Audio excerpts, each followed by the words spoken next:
Good afternoon. My name is Master Sergeant Donald Wheat. I'm the Command 4 Charlie and Drug Demand Reduction Functional Manager here for AMC. Today we're going to talk about stress management for the supervisor.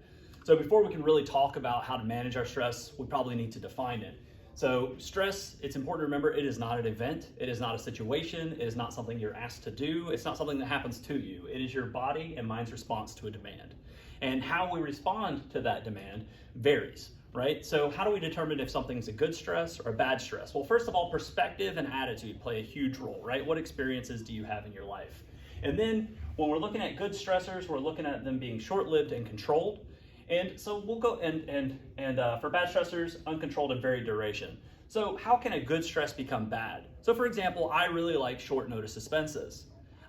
Because if you tell me something is due in 30 days, other stuff's going to get in the way, and even if it would only take me a day or so, it's going to take me 30 days to get that done.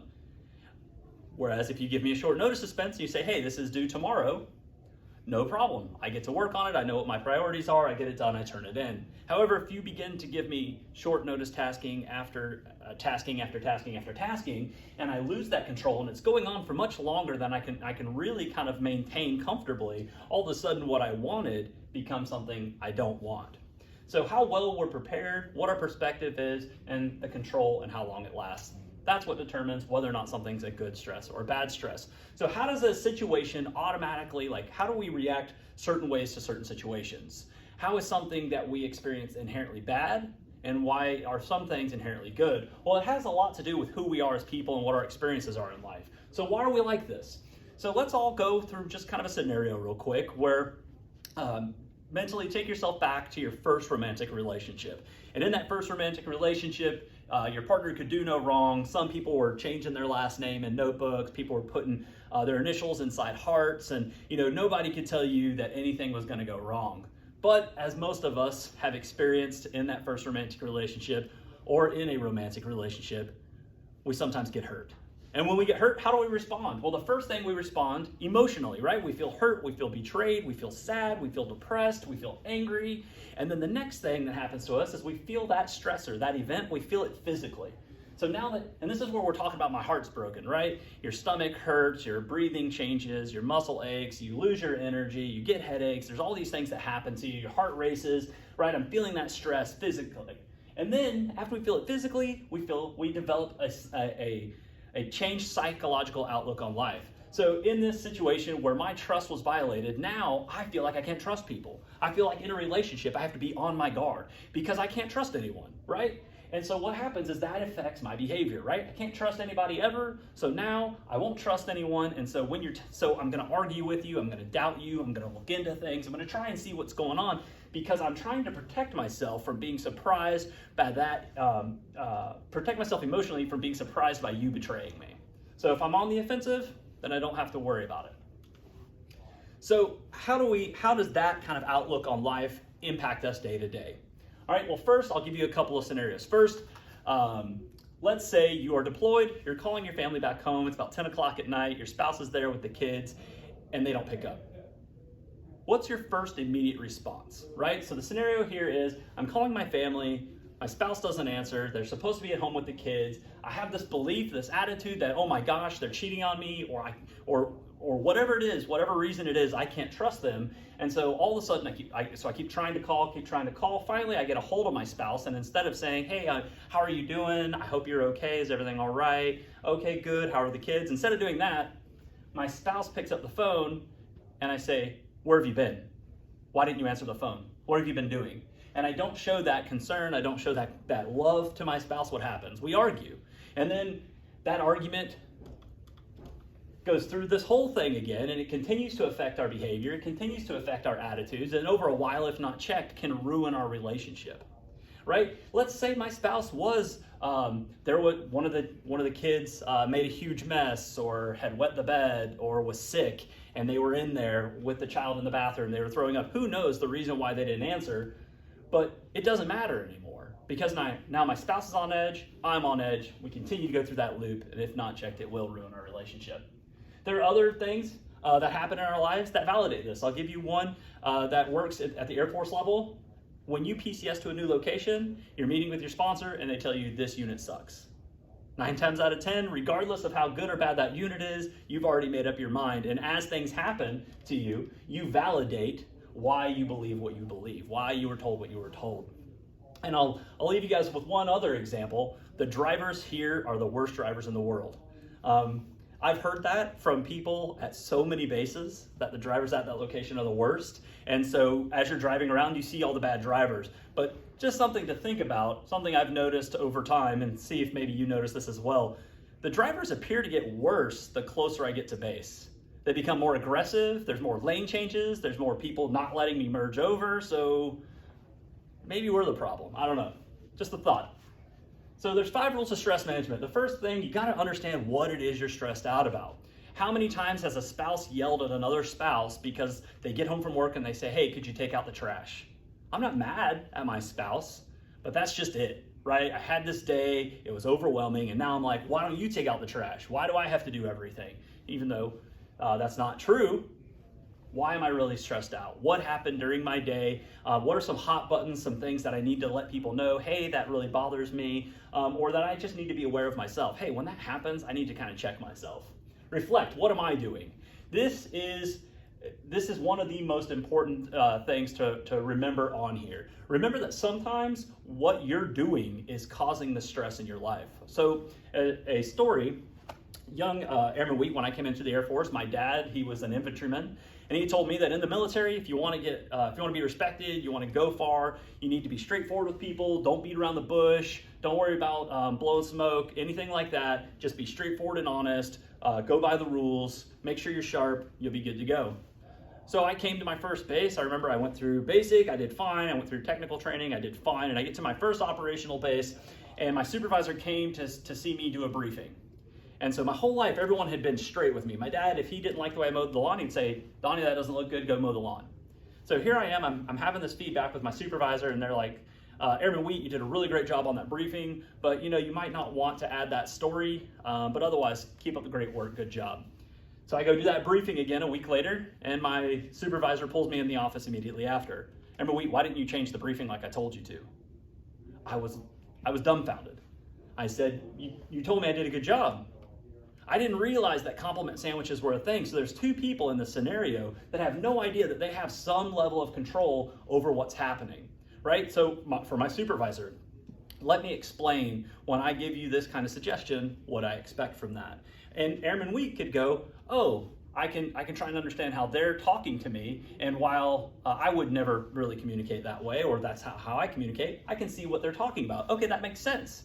And then I would go around and I would tell people, just because the way I was raised, hey, you're late. Hey, technical sergeant, we're not supposed to do that. And I would get in more trouble because I didn't realize that what I was doing was I wasn't listening to people for what they were telling me, what they meant when they were speaking to me. And when I was speaking to others, I wasn't doing it in a way that was culturally acceptable for the environment that I was in.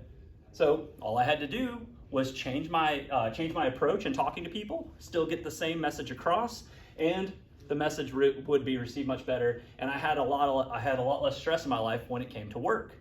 So what are you doing? Are you contributing to it? Are you blowing up for no reason? Are you the one that is the reason for whatever it is that's going on in your life? Reassure yourself, I can handle this. I got this. I can't handle everything outside of me, but I can control me. I can control my response. I can control what I think about a situation, and I can make it through anything. We all have gone through our entire lives developing different coping mechanisms, and they get us here to this day. Practice being relaxed. What I mean by that is whenever I ask people, how do you manage stress? They tell me things like I watch a movie, I play video games, I read a book, and those are fantastic ways of relaxing. But when I say practice being relaxed, what I mean is what do you do to really manage your stress, right? So if it's running, do you think about the problems that you have and solutions to those problems? If whatever it is that you're doing, while you're doing it, are you using it to avoid your stress, or are you using it to deal with your stress? Because avoiding stress doesn't make anything any better. A good example of that is if you have, let's say when you were 7, you drown in a pool, and you avoid water for the rest of your life, and then like 30 years later, somebody pushes you in a pool. If you have spent 30 years avoiding water at all costs and someone pushes you in, your response is going to be a lot different than if after that happened, you slowly found yourself becoming more comfortable with water and getting in a little bit more at a time. So practice being relaxed, don't avoid, address the things that are happening, and then figure out what is good and enjoyable for me, right? So if it's reading the book, then just read the book, right? You've dealt with the stress, now relax and reward yourself. And so how does this look when it comes to helping our airmen that are maybe stressed out, right? We're not them. We don't understand their lives. Something I always like to tell people is if you grew up with siblings, you should be completely comfortable with the idea that people are different, right? When you have siblings, you grow up in the same house, different DNA and everything, or same DNA, similar experiences, similar food, and yet you come out of the house and you act completely different. Different things upset you, you associate with different political parties. Same thing happens with our airmen, right? We don't know their experiences, so we got to get to know them every single day. Intervene early and be direct. This is so important for a supervisor. I get a lot of folks that say, hey, Sir, I think, so-and-so is going through this and I don't really know how to talk to them about it. And my response is, talk to them, just like adults, bring it up. Think about any time you've done something embarrassing or made a mistake in your life and you know that people know and you walk in a room and everyone goes silent. Think about when you know your supervisor knows that something is happening to you and they don't say a word. We generally don't assume that the best about those scenarios. We think something's going wrong, we think things are worse than they are, we ruminate and we build it up. So just be straight. Say, hey, Airman Wheat, you failed your PT test. How do you feel about that? Hey, Airman Wheat, I know you're getting an LOR. How do you feel about that? What's going on? What are you thinking? Be comfortable having uncomfortable conversations. And then obviously look for changes in behavior, demeanor, attitude, and appearance. But I want you to keep something in mind. When you see these kinds of changes, I want you to understand where that airman is in this process. So once you've seen a change in behaviors, attitudes, beliefs, they have already made new psychological views on life. They've already determined that nobody cares about me. Maybe they've determined that supervision doesn't care, supervision stinks. Maybe they've already decided that the Air Force hates them or is no longer right for them. So once that behavior is impacted, just appreciate that something has already changed in that airman, and it's going to be even harder to get them back to where they are. So intervene as early as possible before you see those things if possible. Listen first and foremost, encourage sharing, to talk about their needs, what it is that they want. Maybe they don't want what you want, right? So you have to remember what's best for you may not be best for them. So just if the airmen, when it comes to respecting what's best for them, you've got to understand their values. And if family is their value or their values are in anything that's different than yours, respect that and help them find solutions that make sense for them. And then at the end, if you don't have what they need, if talking doesn't work, if they're still stressed out and they need additional resources, remember, you need to ask, care, and escort. And asking, that doesn't mean, hey, Sergeant Wheat, are you okay? Yeah, I'm good. Are you sure? Yep, I'm great. That means asking, Sergeant Wheat, I know, are you okay? Show compassion and concern, care for your airmen by listening, by encouraging them to share their values, their needs, and then escort.